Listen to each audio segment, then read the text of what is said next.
The year is 2041, an auditorium in Des Moines. The air is thick with the smell of recycled air and anticipation. A young woman stands at a podium. Her name is Dr. Eris Thorne. She is presenting the Thorne Institute's decadal report. A map of the United States glows behind her. It is a patchwork of deep green and barren red. The green represents high-functioning agricultural ecosystems. The red represents land degradation. She points to a small county in the Midwest, a single, vibrant emerald dot in a sea of scarlet.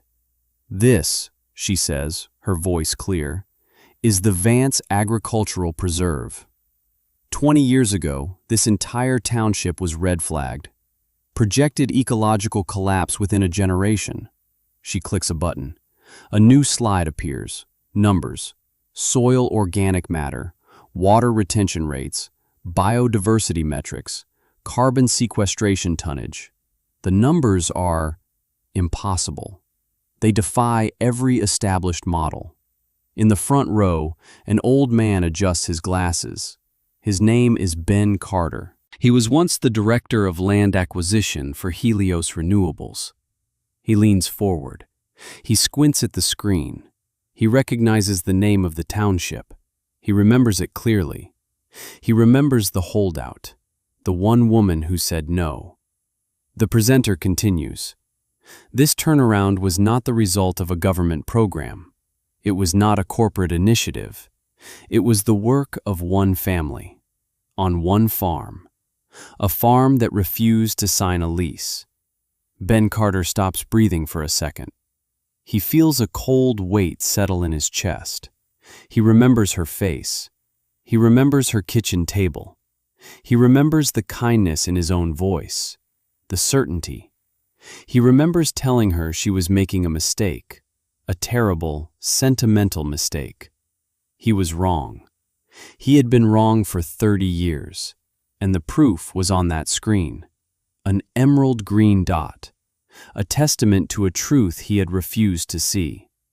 This channel tells the stories of people who were told no, people who saw a different future. If you believe these stories need to be told, subscribe to this channel, because the story of Alara Vance is a story you need to hear. Let me tell you about the dirt. Let me tell you about the sun. And let me tell you about the woman who understood both.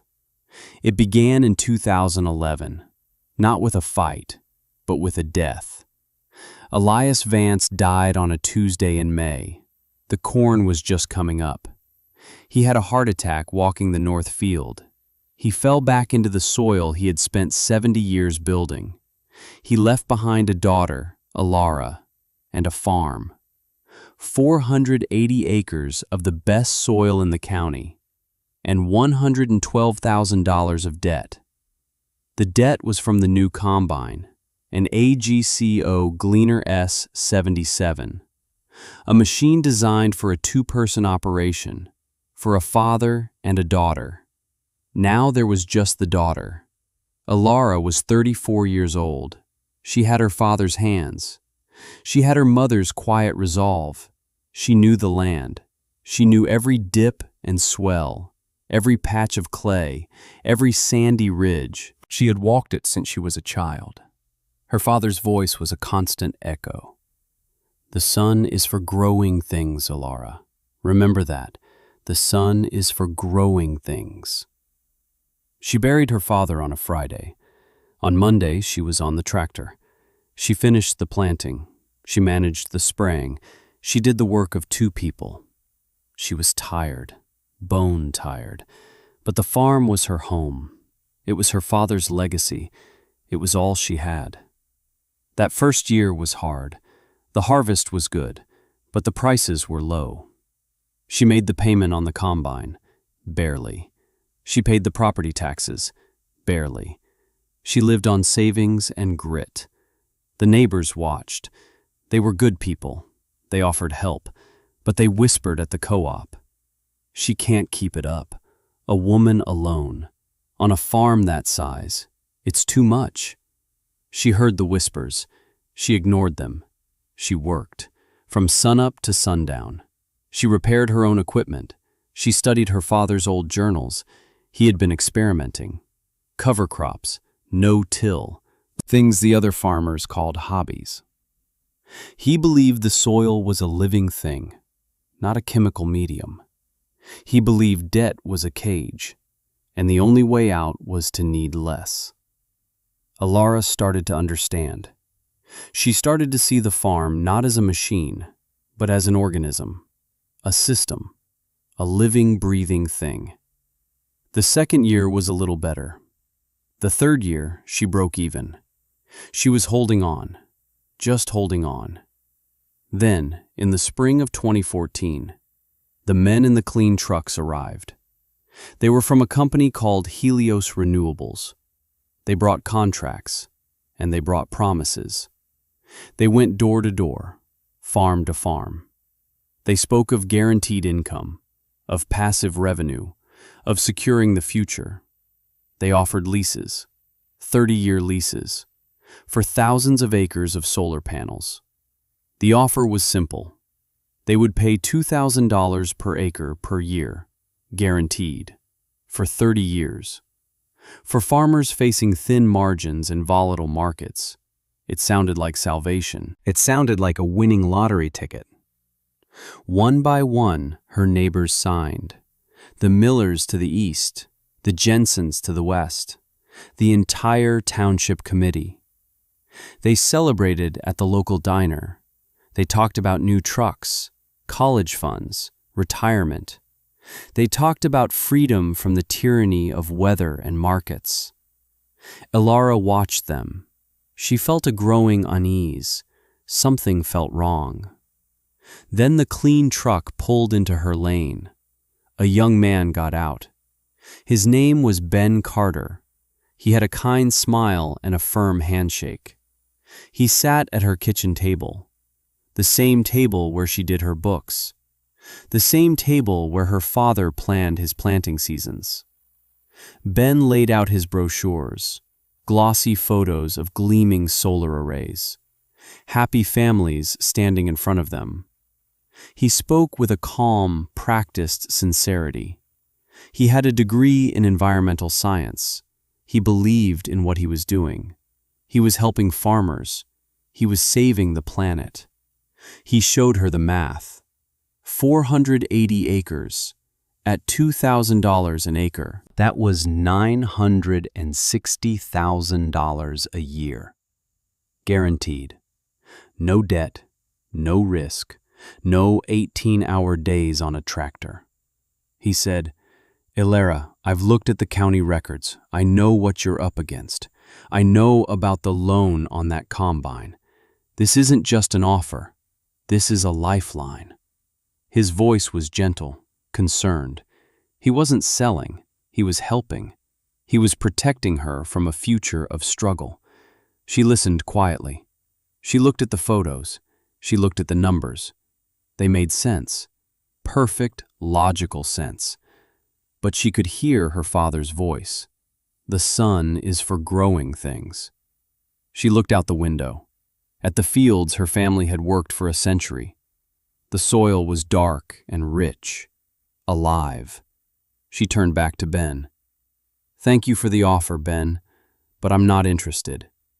He blinked. He wasn't used to hearing no. He had signed up the entire township, 12,000 acres. She was the last one, the only one. He smiled, a little confused. He said, "Maybe I didn't explain it properly. This is guaranteed income for 30 years.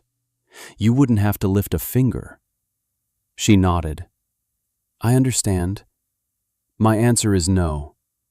Ben leaned forward. This is where the conversation shifted. He wasn't a salesman anymore. He was a rescuer, a protector, and she was refusing to be saved. "Ilara," he said, his voice soft with pity, "I admire your dedication. I really do. But farming is a tough business, especially for—" He trailed off. He didn't have to say it. "For a woman alone." He continued, "All your neighbors have signed. The entire community is moving forward. This is the future of land use in this region. I don't want to see you get left behind, struggling here all by yourself, surrounded by a sea of glass." He genuinely believed he was doing the right thing. He saw a person in a difficult situation, and he was offering her the only sensible way out. His certainty was a wall, solid and smooth. There was nothing to push against. It wasn't malice. It wasn't greed. It was worse. It was the quiet, confident kindness of someone who has already decided what you are capable of. Have you ever been told you couldn't do something? Not by an enemy, but by a friend. By someone who thought they were protecting you. By someone who had already calculated your limits and found them wanting. It's a different kind of fight. It can't be won with anger. It can only be disproven. With decades of quiet, relentless work. If you know that feeling, drop a comment below. Tell us your story. Because what happened next on Alara Vance's farm is a story about disproving the limits others set for you. Alara stood up. She walked to the door and held it open. "Ben, I appreciate your concern. I really do. But this farm is not for lease. The land has a job. My job is to help it do its work." Her voice was flat, final. Ben Carter sighed. He saw a stubborn woman, trapped by sentiment, making a poor financial decision. He gathered his glossy brochures. He stood in the doorway. "The offer stands, Alara, for another 90 days. When you change your mind, give me a call." He didn't say if, he said when. He drove away, leaving her alone in the quiet. She stood on her porch for a long time. She watched the dust from his truck settle. She was surrounded, an island in a sea of future solar panels. The doubt began to creep in. Was she being foolish? Was she letting pride and sentiment cloud her judgment? $960,000 a year. The number echoed in her mind. She could pay off the combine, travel, live a life free from worry. She went inside. She pulled out her father's journals, dog-eared notebooks filled with his cramped handwriting, observations about rainfall, notes on earthworm counts, sketches of root systems. For hours she read. She saw his 30-year struggle to understand the land, to wean it off chemicals, to build life back into the soil. He wasn't just farming. He was creating a resilient system, an ecosystem. On the last page of his final journal, he had written one sentence. "They can take everything except the dirt. The dirt is enough." That was it. The doubt vanished, replaced by a cold, hard resolve. The dirt is enough. She made a pot of coffee and sat at the kitchen table. She pulled out her own notebooks. She began to plan, not for survival, but for victory. The next morning, the work began. This is where the story gets interesting, because Alara Vance didn't just keep farming. She changed the definition of farming in her county. She took her father's experiments and she turned them into a system. First, she sold the new combine, the big Gleaner S77. She took a loss, but it cleared most of the debt, cash. She bought an older, smaller Case IH1660, cash. She bought a no-till drill, a John Deere 750, cash. She was free from the bank. That was the first step. Self-sufficiency, no dependency, no asking permission. Then she divided her fields. The 480 acres became a mosaic. She planted 100 acres of corn, 100 acres of soybeans, but not in the usual way. She planted them in 30-inch strips, alternating. Then, into the corn, she interseeded a complex cover crop mix: cereal rye, hairy vetch, daikon radish, clover, 14 different species. The neighbors thought she was crazy, wasting money on seed you couldn't sell. But her father's journals were clear. Feed the soil first. The soil will feed the crop. The remaining 280 acres she took out of row crops entirely.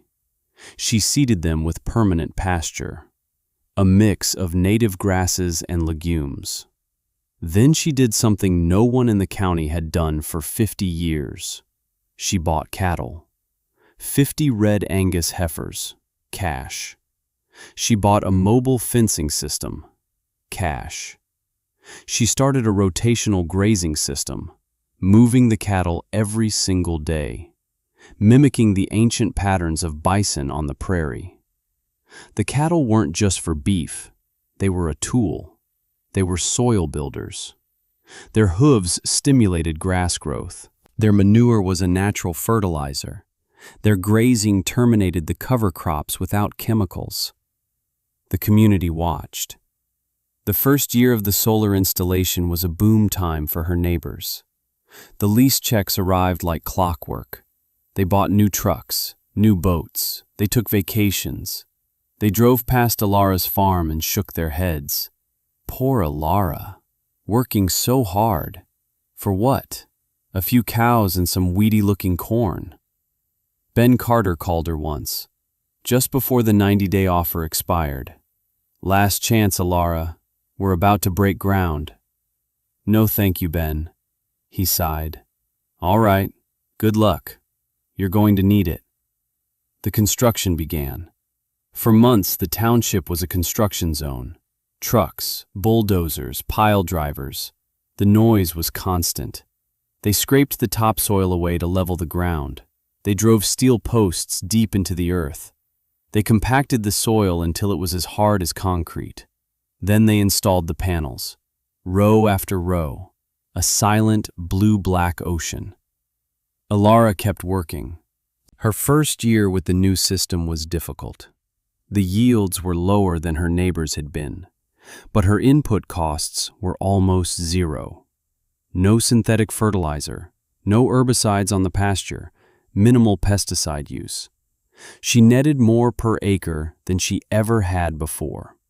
It wasn't a lottery ticket. It was a start. Let me tell you about the next few years. Let me tell you about the soil. On the solar farms, the land beneath the panels began to die. The compacted soil couldn't absorb water. Rainfall ran off in sheets, carrying with it the remaining topsoil, and the herbicides the solar company sprayed to keep the weeds down. The local creeks started running cloudy. The wells on adjacent properties started testing for glyphosate. The ecosystem was breaking. On Alara's farm, the opposite was happening. Her soil organic matter began to climb. Year 1, 2.1%. Year 3, 3.5%. Year 5, 4.8%. Her soil was becoming a sponge. It held water. In 2018, a drought hit the Midwest. The corn on the few remaining conventional farms withered. The creeks on the solar farms dried up completely. Alara's farm stayed green.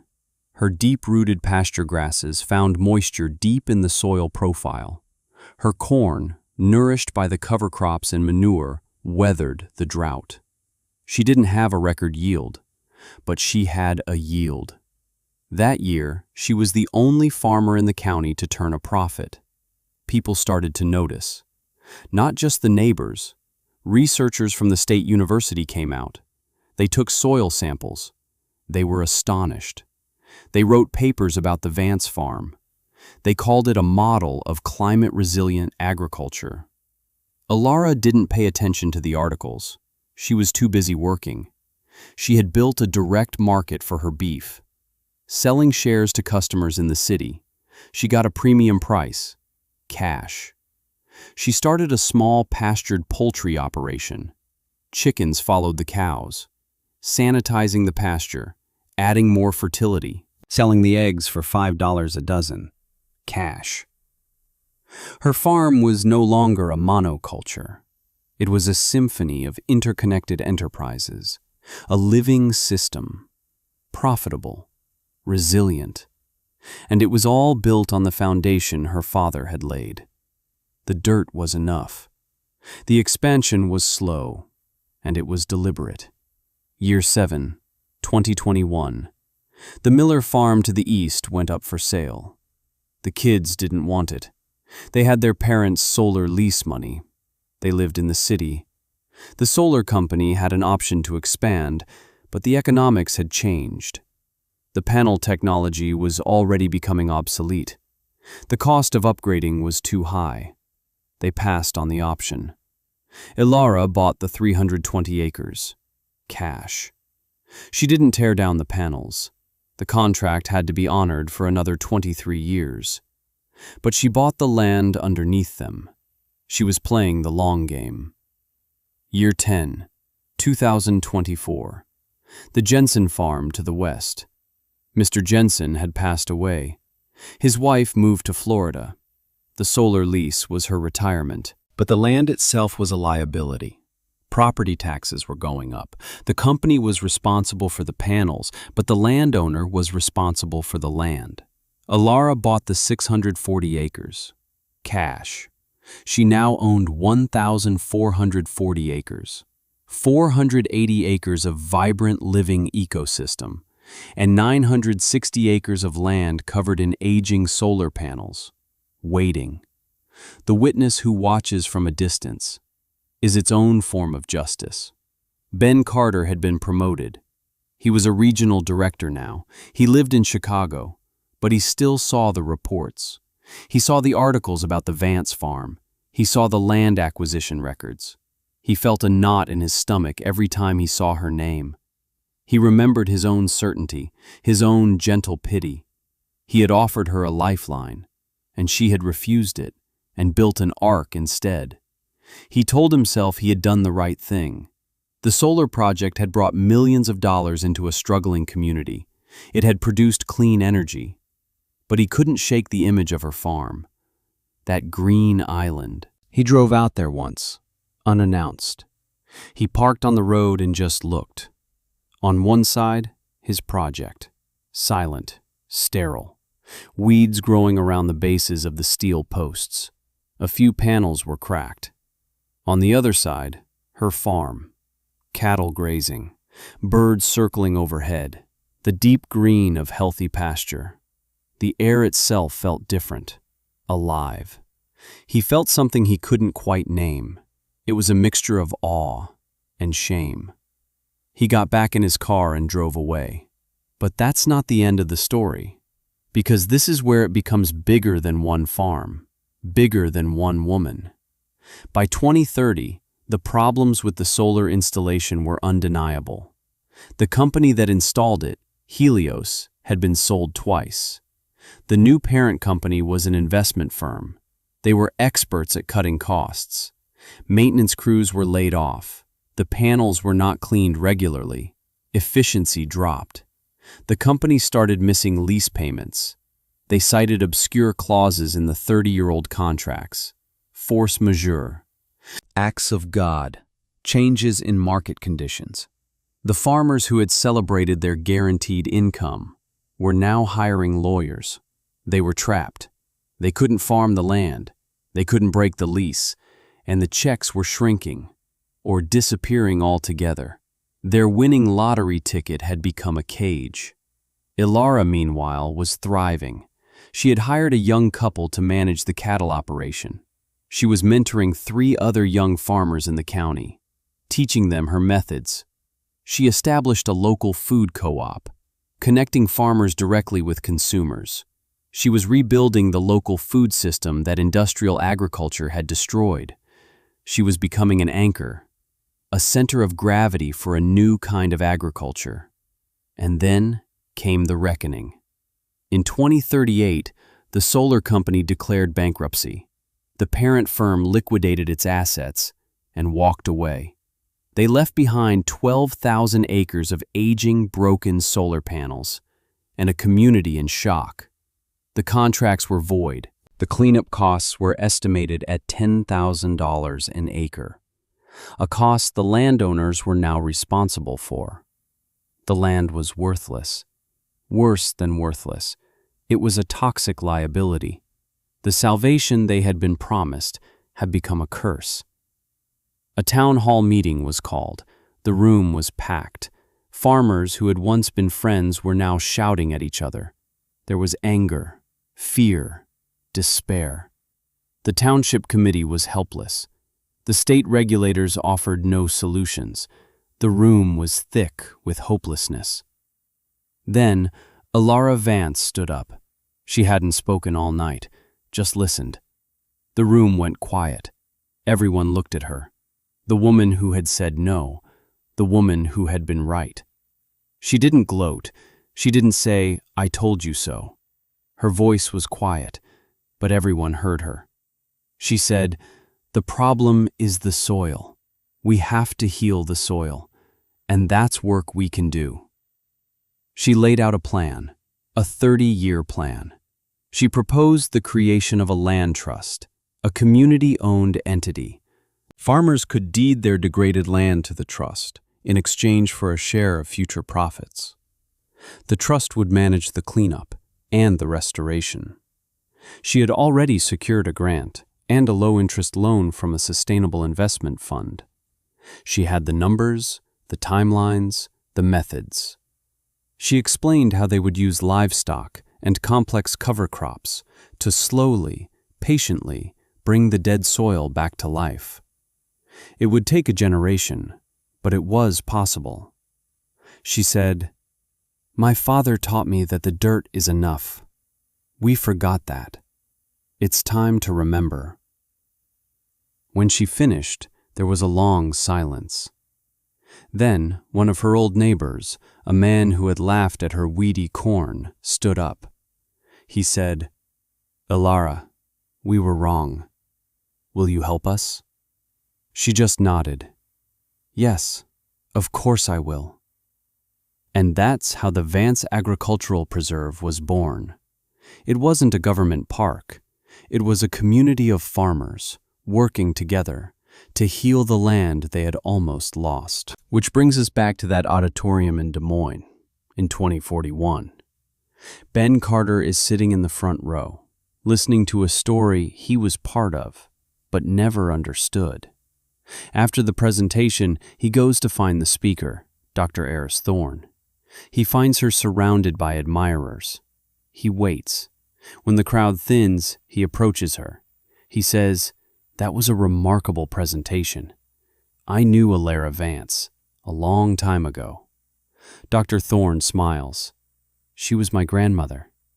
Ben feels the floor drop out from under him. Grandmother, of course. 30 years had passed. He stammers, I was the man from Helios, the one who tried to get her to sign the lease." Eris Thorne's smile doesn't waver. She looks at him with a clear, steady gaze. "Oh, I know who you are, Mr. Carter. Grandma Alara kept meticulous records. She even kept your brochure." He flinches. He says, "I was just doing my job. I thought I was helping her. I thought I was right." Eris nods. "She said you would think that. She told me the most dangerous limitation is the one imposed by someone who genuinely believes they are protecting you. She said your certainty was the hardest thing she ever had to fight, because it was delivered with such kindness." Ben Carter has no answer to that. There is nothing to say. He just stands there, an old man at the end of his career, confronted by the full weight of his mistake. Not a business mistake, a human one. He had looked at a capable woman and seen only a victim to be saved. Eris continues, her voice still gentle.